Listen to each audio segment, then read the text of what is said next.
श्री स्वामी समर्थ. हिंदू धर्मात मार्गशीर्ष महिन्याला मोठं महत्त्व आहे, कारण की मार्गशीर्ष महिना म्हणजे स्वतः भगवान श्रीकृष्ण आहेत.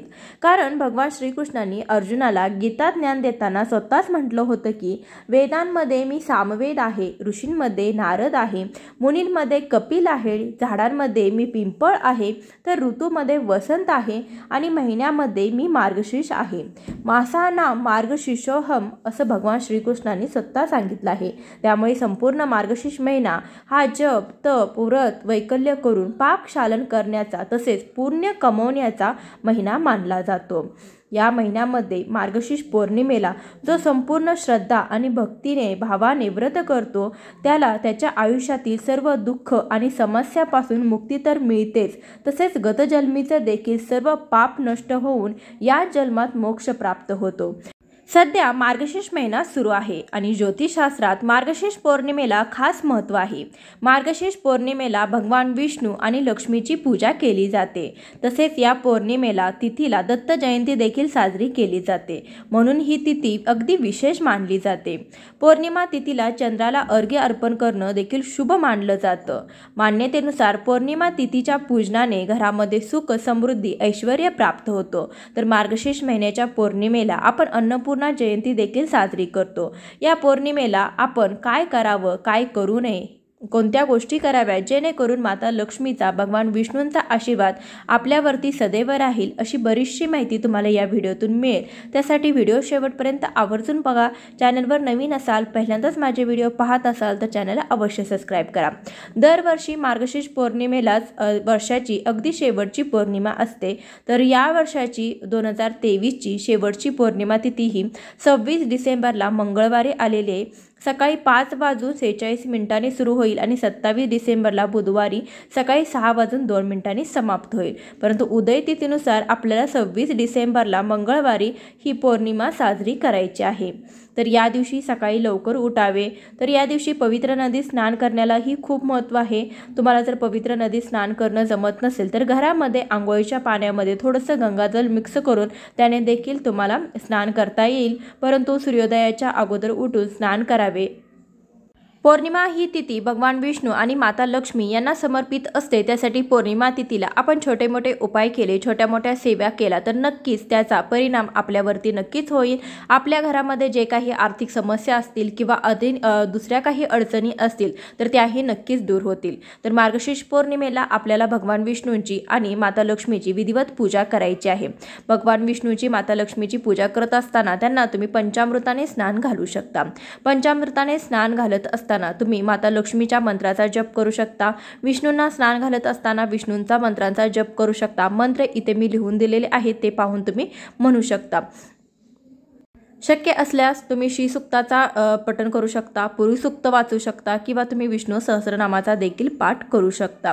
तर आपल्याला अजून एक उपाय करायचा आहे, तो म्हणजे असा की तुम्ही माता लक्ष्मीला आणि भगवान विष्णूंना स्नान घालत असताना दक्षिणावर्ती शंखाने स्नान घातलं तर नक्कीच त्याचं पूर्ण फळ तुम्हाला मिळेल. कारण की दक्षिणावर्ती शंखाने स्नान घातल्याने आपल्या बऱ्याचशा अडचणी दूर होतात. तर नित्यनेमाची आपल्याला देवपूजा करून घ्यायची आहे.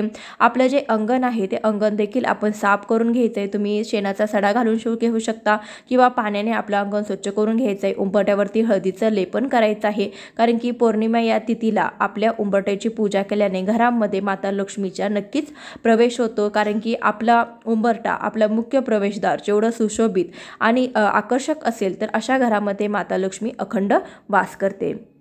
मार्गशीर्ष पौर्णिमेला अन्नपूर्णा जयंती देखील साजरी केली जाते. अन्नपूर्णा म्हणजे अन्नधान्याची देवी. माता अन्नपूर्णा ही आदिशक्ती पार्वतीचं रूप आहे, ज्यांना अन्नदा किंवा शांकुभरी असं देखील म्हटलं जातं. या रूपात देवी सृष्टीचं पालन करत आहेत असं शास्त्रामध्ये सांगितलं आहे. आपल्या हिंदू धर्मामध्ये अन्नपूर्णा देवीला जगाचे पालन पोषण करणारी माता म्हटलं जातं, ज्यामुळे जवळपास सर्व घराच्या स्वयंपाकघरामध्ये अन्नपूर्णा देवीचं चित्र नक्कीच असतं. मार्गशीर्ष महिन्याच्या पौर्णिमेला देवी पार्वतीने अन्नपूर्णेचं रूप धारण केलं होतं. या दिवशी घरातील अन्नकोशमध्ये देवी अन्नपूर्णेची पूजा केली जाते. यासोबतच स्वयंपाकघरामध्ये स्टोव आणि गॅसची देखील पूजा केली जाते. असं मानलं जातं की असं केल्याने घरात कधीही धान्य आणि अन्नाची कमतरता भासत नाही. तसेच घरी बनवलेले अन्न खाल्ल्याने आजार दूर राहतात. अन्नपूर्णा मातेची पूजा केल्याने कुटुंबात कधीही अन्नधान्याची किंवा पैशाची कमतरता भासत नाही। अन्नाचा कधीही अनादर करू नये, परंतु या दिवशी विशेष काळजी घ्यावी। या देवीच्या पूजनेने घरामध्ये कधीही धन आणि धान्याची कमतरता भासत नाही, देवीची सदैव कृपा राहते। मार्गशीर्ष पौर्णिमेच्या दिवशी अन्नपूर्णा देवीची विशेष पूजा करण्याची परंपरा आहे। या दिवशी पूजेनंतर अन्नपूर्णा देवीला अनेक प्रकारचे नैवेद्य दाखवले जातात। यानंतर अन्नदान देखील केलं जातं। गरजू लोकांना पोटभर जेवण द्यावे। मार्गशीर्ष महिन्यातील प्रत्येक दिवशी अन्नदान करण्याची परंपरा आहे, परंतु काही कारणाने संपूर्ण महिना अन्नदान करणं शक्य नसेल तर या पौर्णिमेला अन्नदान केल्याने संपूर्ण महिन्याचे फळ मिळते।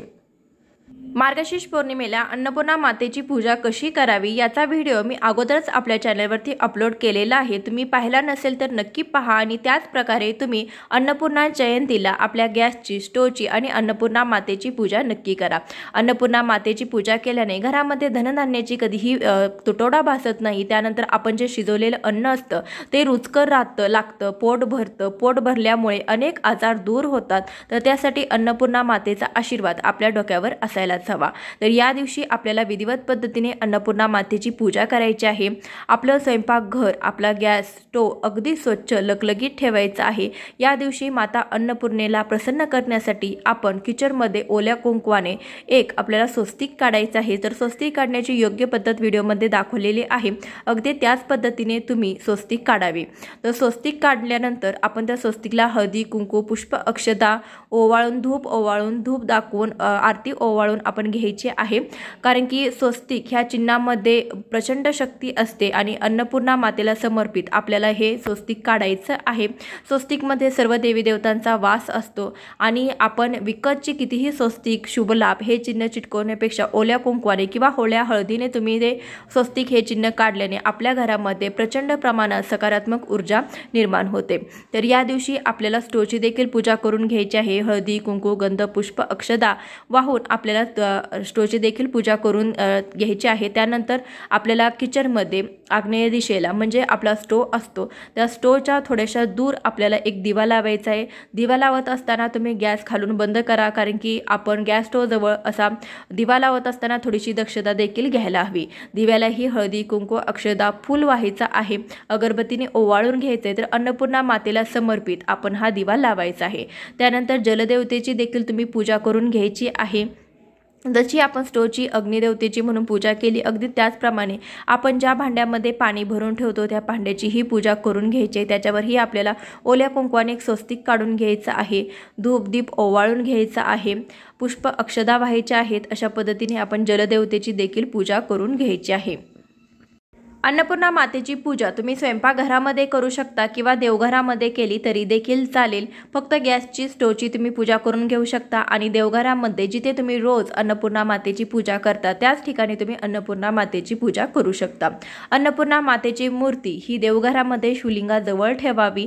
आपल्या घरामध्ये शिवपिंड असेल तर शिवपिंडीच्या डाव्या बाजूला आपल्याला अन्नपूर्णा मातेची मूर्ती ठेवायची आहे, कारण की अन्नपूर्णा माता ही पार्वतीचाच अवतार आहे। त्यासाठी आपल्याला शिवलिंगाशेजारी अन्नपूर्णा मातेची स्थापना करायची। अन्नपूर्णा मातेच्या हातामध्ये जी काही पळी आहे ती पळी कधीही रिकामी ठेवू नये। त्या रिकाम्या पळीमध्ये आपण 3-4 दाणे आपण तांदळाचे ठेवायचे आहेत। माता अन्नपूर्णेची मूर्ती कधीही तांदळामध्ये स्थापित करावी। माता अन्नपूर्णेची मूर्ती घरामध्ये असेल तर ती तुम्ही प्लेटमध्ये, वस्त्रामध्ये ठेवू शकत नाही। अन्नपूर्णा मातेची मूर्ती घरामध्ये असेल तर एका प्लेटमध्ये तुम्ही तांदूळ भरून त्यावरती अन्नपूर्णा मातेची मूर्ती स्थापित करू शकता। मुलगी जेव्हा सासरी जाते तेव्हा तिच्याजवळ अन्नपूर्णा मातेची मूर्ती दिली जाते। अन्नपूर्णा माता जर घरामध्ये असेल तर अन्नधान्याची कधीही कमतरता भासत नाही, परंतु फक्त मूर्ती घरात ठेवून चालणार नाही। घरामध्ये मूर्ती असेल तर तिला मानपान देणं देखील गरजेचं आहे। जेव्हा तुम्ही अन्नपूर्णा मातेला मान द्याल तेव्हा तुमच्या घरामध्ये कशाचीच कमतरता भासणार नाही। तुमच्याजवळ अन्नपूर्णा मातेची मूर्ती नसेल तर या पौर्णिमेला, मार्गशीर्ष पौर्णिमेला जेव्हा माता अन्नपूर्णेने आपल्या पृथ्वीवर अवतार घेतला त्यांनी भगवान शिवांना देखील भिक्षा वाढली आणि जो तुटवडा भासला होता, जो दुष्काळ पडला होता तो दूर झाला, सगळ्यांची संकटे दूर झाली, अन्नधान्याची कधीही कमतरता भासली नाही। त्यासाठी तुमच्याजवळ जर अन्नपूर्णा मातेची मूर्ती नसेल तर या पौर्णिमेला तुम्ही नक्कीच खरेदी करून आणून घरामध्ये स्थापन करू शकता। तर या दिवशी आपल्याला श्रीयंत्रावर कुंकुमार्चन देखील करायचं आहे। पौर्णिमा ही तिथी महालक्ष्मीला आणि भगवान विष्णूंना समर्पित असते। श्रीयंत्र म्हणजे भगवान विष्णू आणि माता लक्ष्मी यांचं आसन असतं। घरामध्ये श्रीयंत्र असेल तर तुमची त्याच्यावर थोड्याफारशा जरी सेवा केल्या तर नक्कीच तुमच्या घरावरती आर्थिक संकट कधीही येणार नाही। तर प्रत्येक महिलेने, प्रत्येक गृहलक्ष्मीने या छोट्या मोठ्या सेवा केल्या तर नक्कीच त्याचा त्यांना फायदा होईल। तर श्रीयंत्र घरामध्ये असेल तर मंगळवारी, शुक्रवारी त्याच्यावरती कुंकुमार्चन करावं। पौर्णिमा तिथीला कुंकुमार्चन करावं। सध्या मार्गशीर्ष महिना सुरू आहे आणि मंगळवारीच आपल्याला पौर्णिमा तिथी ही मिळालेली आहे। तर मंगळवारी पौर्णिमा तिथी असल्याने तुम्ही मंगळवारी या श्रीयंत्राला पंचामृताने स्नान घालून घरामध्ये, देवघरामध्ये तुम्ही त्याच्यावरती कुंकुमार्चन करू शकता। कुंकुमार्चन करत असताना चिमूट कुंकू घेऊन खालून वरती असं आपल्याला कुंकू व्हायचं आहे। याला कुंकुमार्चन करणं असं म्हटलं जातं। तर कुंकुमार्चन करत असताना तुम्ही श्री सुक्ताचं पठण करू शकता। श्री सुक्ताचं तुम्ही 1 वेळा पठण करा, 1 वेळा फलश्रुती वाचा किंवा 11 वेळा पठण करा, 1 वेळा फलश्रुती वाचा। अशा प्रकारे तुम्ही श्री सुक्ताचं पठण करत तुम्ही श्रीयंत्रावर कुंकुमार्चन करू शकता। अगदी तुम्हाला नाहीच जमलं तर लक्ष्मीच्या बीज मंत्राचा देखील तुम्ही पाठ करत 108 वेळा बीज मंत्र म्हणत तुम्ही कुंकुमार्चन करू शकता। तर ओम श्रीम ह्रीम क्लीम कमले कमलालये प्रसिद्ध श्रीम ह्रीम श्रीम ओम महालक्ष्मी नमः या मंत्राचा जप केल्याने नक्कीच खूप फायदे होतात।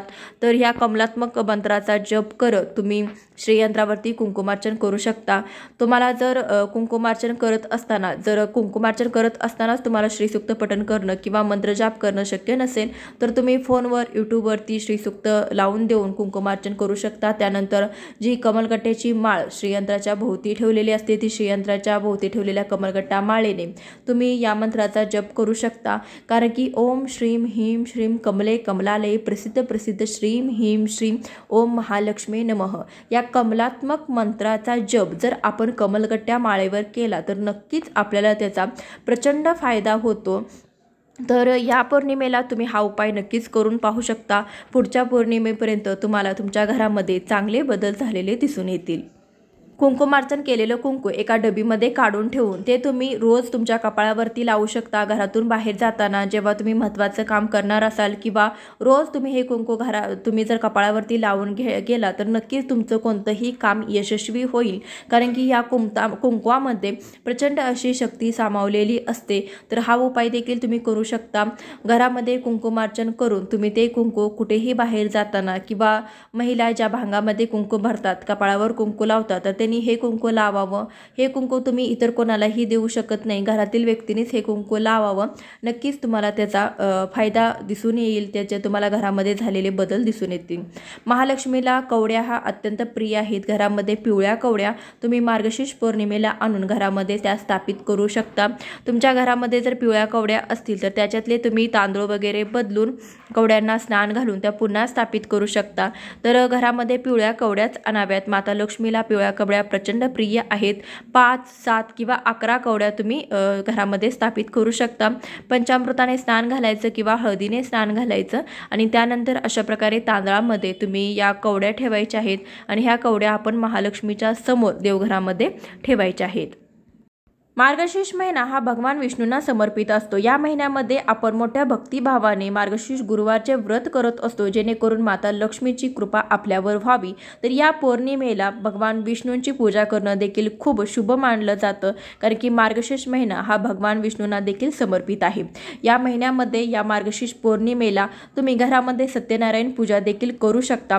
दर महिन्याला सत्यनारायण पूजा करावी। तर सत्यनारायण पूजा का करावी तर जन्म देण्याचं काम हे ब्रह्मदेव करत असतात। मध्ये मृत्यूपर्यंत पालन पोषण करण्याची कामाची जबाबदारी ही भगवान विष्णूंवर आहे आणि मृत्यूनंतर भगवान शंकर यांची जबाबदारी असते। म्हणून मेल्यानंतर मृत आत्म्याला मुक्ती देण्याचं कार्य भगवान शंकराच्या स्थानी असतं। घरातील माणसे एक विचार आणि घरामध्ये अन्नधान्य पैसा पुरेसा न पडणे, त्यासोबत आर्थिक अडचणीने अन्न चविष्ट न लागणे, अन्न खाऊन देखील तृप्ती न होणे, महिनाभर पूर्ण आलेले महिनाभरासाठी आपण जे धान्य आणलेलं असतं तो महिनाभर न पुरता ते लवकर पुरणे किंवा घरामध्ये पैसा नको असलेल्या ठिकाणी खर्च करावा लागणे, पैसा घरात आला म्हणजे त्याला वाटा फुटून अनाठायी पैसा खर्च होणे, असे प्रश्न किंवा समस्या जेव्हा उद्भवतात त्यावेळी सत्यनारायण पूजा दर पौर्णिमेला घरच्या घरी करण्याचा सल्ला दिला जातो।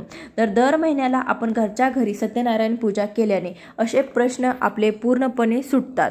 तर पौर्णिमेला ह्या तिथीपासून तुम्ही जर या अगोदरच पौर्णिमेला जर सत्यनारायण पूजा करत नसाल तर या मार्गशीर्ष पौर्णिमेपासून तुम्ही सुरुवात करू शकता आणि सत्यनारायणाची पूजा घरामध्ये दर पौर्णिमेला करू शकता। तर ही सत्यनारायणची पूजा मांडणी करतो ते 12 सत्यनारायण पूजा झाल्यानंतर नक्कीच आपल्या घरामध्ये प्रचंड बदल झालेला आपल्याला दिसून येतो।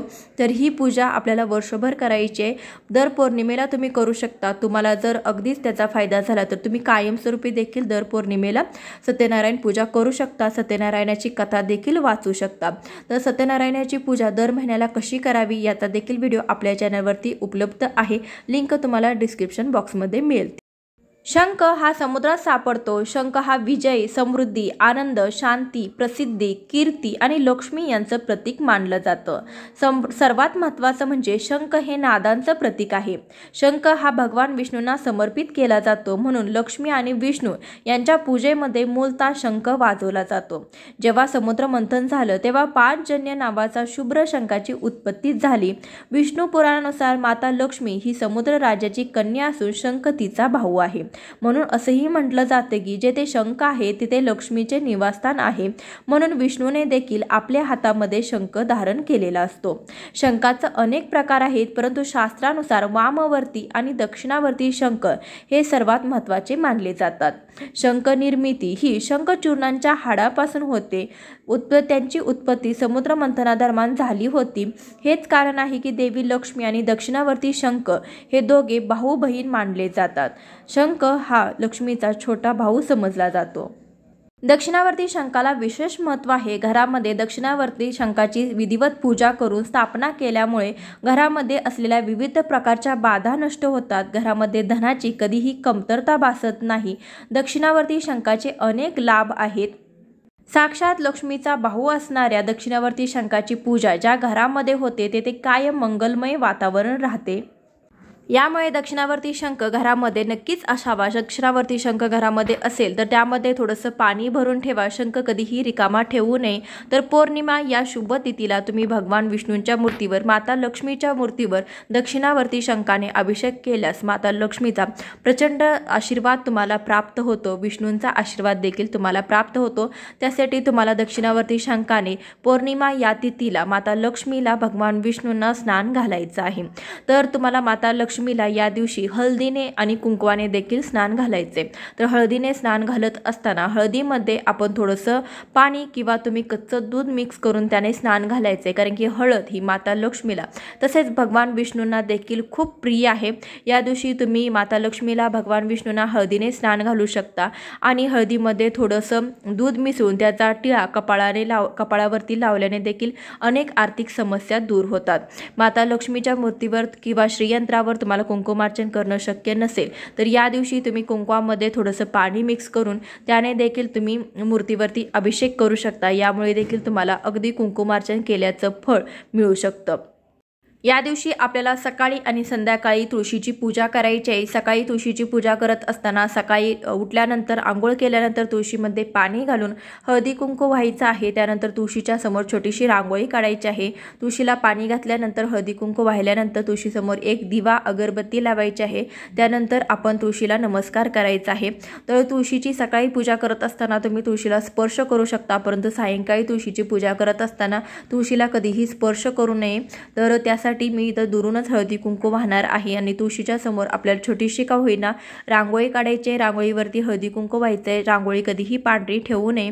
तुळशीला जिला हरिप्रिया म्हटलं जातं तर भगवान विष्णूंना तुळस खूप प्रिय आहे, त्यासाठी तुम्ही मार्गशीर्ष पौर्णिमेच्या दिवशी तुळशीची पूजा करायला विसरायचं नाही आणि सायंकाळी तुम्हाला शक्य असेल तर तुळशीसमोर तुम्हाला तुपाचा दिवा लावायचा आहे। तर अशा प्रकारे तुळशीची पूजा केल्याने भगवान विष्णूंचा आशीर्वाद प्राप्त होतो। पिंपळाच्या झाडामध्ये भगवान विष्णूंचा वास असतो। तुम्ही या दिवशी मार्गशीर्ष पौर्णिमेच्या तिथीला पिंपळाच्या झाडाखाली तुपाचा दिवा लावू शकता। त्यानंतर पिंपळाच्या झाडाला तुम्ही 11 प्रदक्षिणा घालू शकता किंवा 108 प्रदक्षिणा घातल्या तरी देखील चालेल।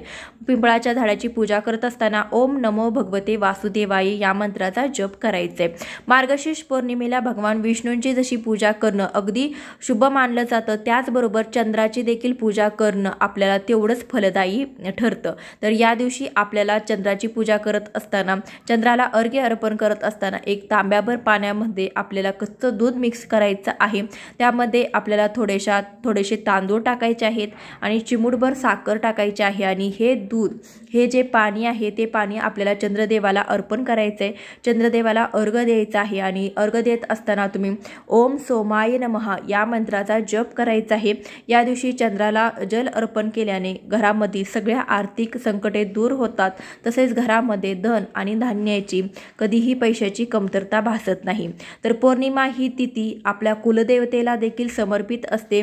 त्यासाठी या दिवशी बरेच जण कोणत्याही पौर्णिमेला आपल्या कुलदेवतेचा उपवास करत असतील।